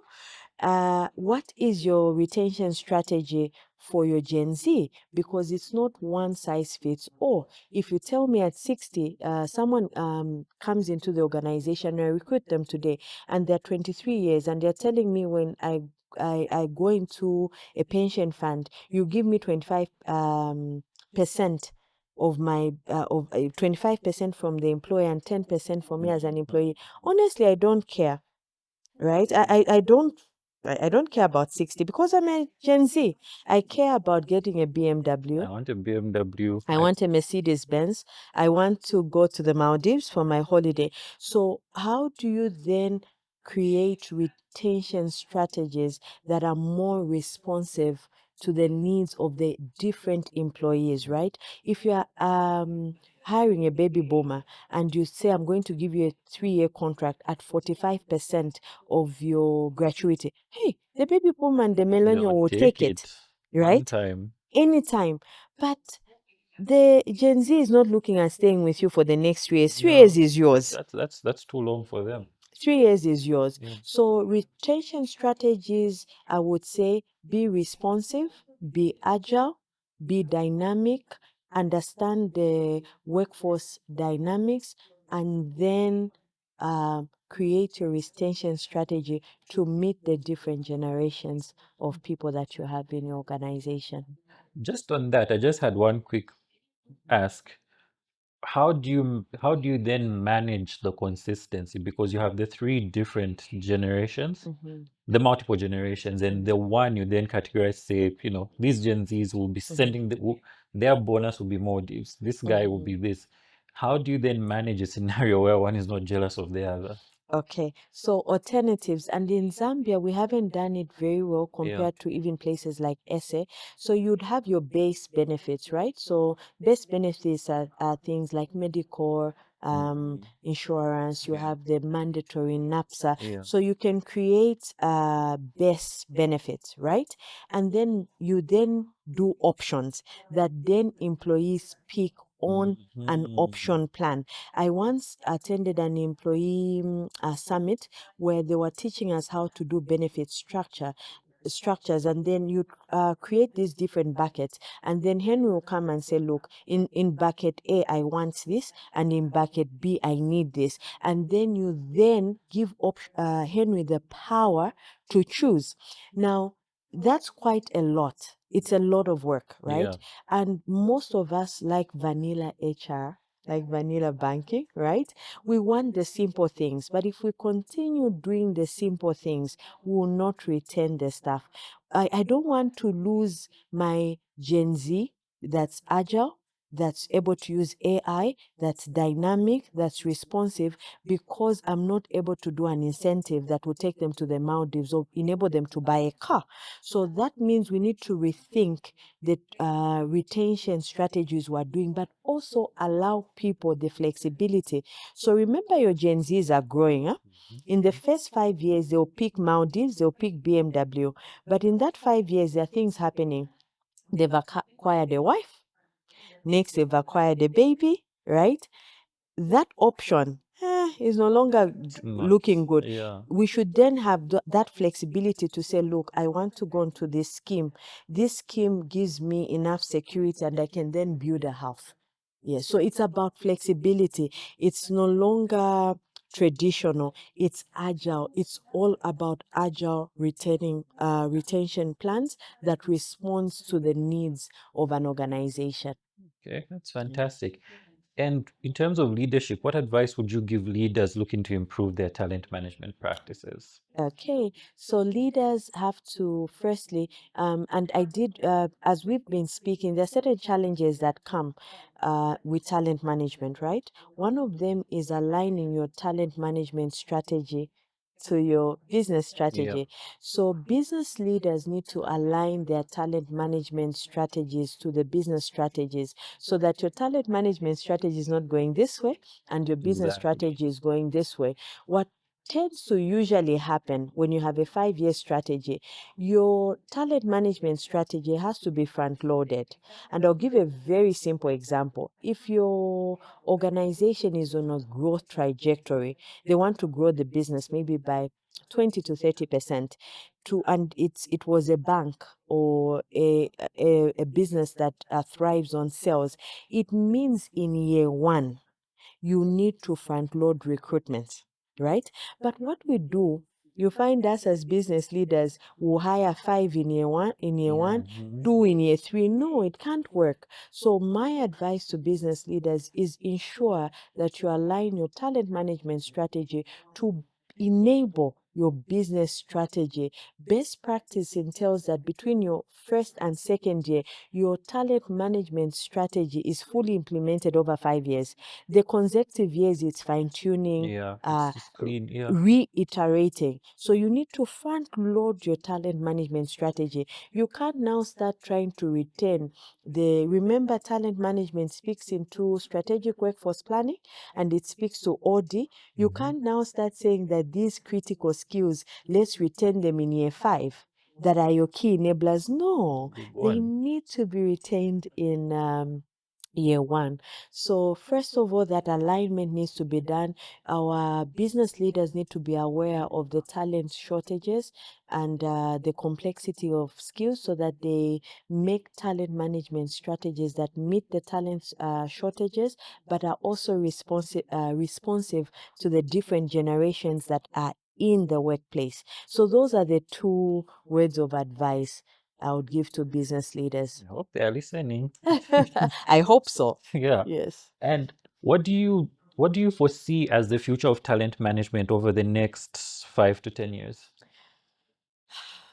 I'm taking a deep breath. I'm looking at 15 years Yeah. backwards. Talent management has really changed. Yeah. I would say the things that will continue to move forward are things around AI. AI will continuously progress. It will change even some of the traditional roles that we've had from a talent management perspective. Um, Issues that are going to drive talent management more is employee well-being. We're now looking at a total human being because if your total human being is not engaged from mental, psychological, health, all those aspects, those we need to pay attention to those aspects if we need to drive talent management uh, in a different direction. The other in the next 10 years is moving away from traditional talent management models and even traditional performance Mhm. management. Mhm. Now, I say this. Usually, most institutions are still using the 9-box grid. Yeah. There, they'll box Henry as a high performer, right? They'll box Mwiche as a key contributor. Key I see that going away. We're now going into a world of agile. We're using a lot of Scrum methodology, Mhm. agile methodology. So we'll see a lot of agile performance management, agile talent management practices where performance management will not be just at the end of the year. It's we're working on this project. It's a culture project. It's a transformation project. My rating will be done based on this project, my output, and it's very agile. So in a year, it will be performance management based on the different gigs that I've done. Yeah. And that is what will determine my performance and reward. It will be around agile performance reward management. We've done this project, it was 6 months. We'll get a bonus at 6 months, it's done. So a lot of agility, so a lot of agile practices, a lot of moving wheels. That's the future of talent management. And it means even as talent management practitioners, if we're not careful, we'll become irrelevant. Yeah. Yeah. So meaning we need to continually, not continuously, continuously upskill, reskill, and also ensure that we pick up. AI is there to stay. You can advance yourself. Go for an AI training. Go for a data analytics training, data science, critical thinking. It means the HR practitioners and the HR leaders and the talent leaders need to now reskill, or else the skills that we have now will be obsolete in the future. Okay. Yeah. We've talked a lot about organizations, leaders, and so on, but what can individuals themselves do to take charge of their own talent management? Okay. Your career, Henry, is your business. We need to learn to handle our careers as a business. And I'll go back to organization, then go back to an individual. If you work for an organization that has 1,500 people, 2,000 people, 3,000 people, guess what? The talent management experts are not thinking about Henry. Do you know what the talent management experts are thinking? They're thinking about your leadership pipeline. They're thinking about your critical skills. They're thinking about your core roles, and they're looking at your specialist roles. They are thinking roles and people, not necessarily people. And in smaller organization, you can. And when I used to be a learning and development manager, we used to do individual development plans, right? But that can only be done for a certain number of employees. Once your headcount starts going beyond 1,000, I'm looking at job families. And in those job families, I'm saying who's sitting in credit? What is the learning mapping credit? Has everyone done credit management skills? Have they done this? So I'm ticking to ensure that I'm building skills and competences that will help these individuals in this bucket Yeah. to meet the organization strategy. I'm not necessarily thinking of Henry. I may think of Henry if Henry was a hypo, but what are the chances that you'll be a hypo in year one of that organization? It's not yet known. You may be a hypo soon, but not in year one. So, as an individual, you need to handle your career as your business. So, you need to have a personal development plan. You need to attend. You see the same way we do a personal. That's why it's called a personal development plan. You need to find out what do I need to do in the short term. Right? What do I need to do in the immediate term? And where do I want to be in the next 10 years? And in the immediate term, what will I do? Right? So I'll give you a simplistic example, right? I want to be an organization development expert. I want to have a regional job in the next 10 years. So in the immediate term, right, I may be an HR officer and I'm not doing OD, but I've identified OD as an area of interest. What can I do? There are many learning platforms. I talked about LinkedIn. There is Udemy. There is Coursera, Yeah. right? In year one, I'll learn about OD, right? In learning about OD, I'll go and buy a token on Coursera, or I'll pay maybe $10 or $5 on Udemy. And these are the sets of trainings that I'll do. Or I'll go to Academy to innovate for HR, and I'll learn 1, 2, 3. Now, learning happens in, I call it 3 dimension. There's on the job, right? There are exposures, coaching, and mentorship, and then there's in the classroom, whether it's virtual or digital. So in the classroom, I'll book myself, and then in the workplace, whether internally or externally, who are the OD practitioners that I know? Who is in my circle? I can go and coach them and ask them, so what do you do? What do I need to succeed? So I get that coaching. On the job, I can be very proactive. I've done that before. There's an area when I was aspiring to be an HR director, because my HR experience started in talent, L&D, and OD. I wanted to be a balanced HR director. And I was not doing a lot of employee relations. I went to my HR director. I said, I've noticed that employee relations is not one of the areas that I'm strong in. So for 2 years, what we did is when they're doing the union engagements, they got me. I was part part and parcel of the whole process, the quarterly engagement and the negotiations, the whole process with Ministry of Labor, right? But it wasn't my line manager who told me that. I wanted to be an HR director one day. So I noticed that I'm good at OD, employee engagement, performance management, but employee relations not so much. Then I also asked my line manager, I also want to be part of the panel for DCs, right? Apart from the people that are doing human capital, I want to be part. And that entire year, I'll be part of a process. When you're doing the investigation, when a charge is done, when you do the hearing, when you do the minutes. So you need to own your career. HR professionals, talent professionals have to do with so many dynamics.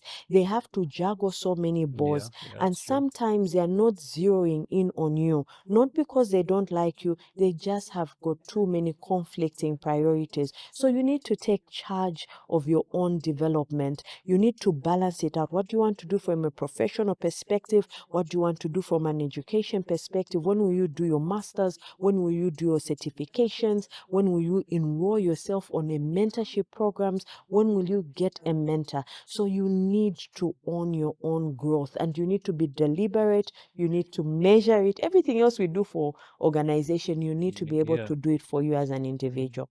And I think it's important. You need to step up. A lot of times you have interactions with people and they're like, we are waiting for HR to do this. I'm like, it's not really our job. It's you to decide what you want. So what if HR doesn't do it for you? Then what happens? Yeah. And as you've said, HR is about strategy. Remember, I kept on saying talent management is strategy. If our strategy is digital, that year we'll be fixated with digital. Everything digital is what all digital skills, IT auditor, that's what we'll be fixated about. So what happens with you who is in procurement that year? Nothing. And you just sit and wait for HR. You can sit and wait. That's your decision. But And that's what now leads to that 33%. Remember the disengagement you talked about? Yeah. Yes, and part of our employee engagement strategies, we need to empower employees, give them programs which will help them discover themselves, enable that whole journey. So it's not just technical training, but those soft skills trainings that empower and enable your employees are very important as well. Yeah, no, definitely. Mwiche, it's been an honor having you on our show. Thank you so much for making it. Thank you for having me. Yeah. And to our audience, we hope that you enjoyed the presentation. And remember to comment, like, share, and subscribe. From Money and People podcast, it's bye.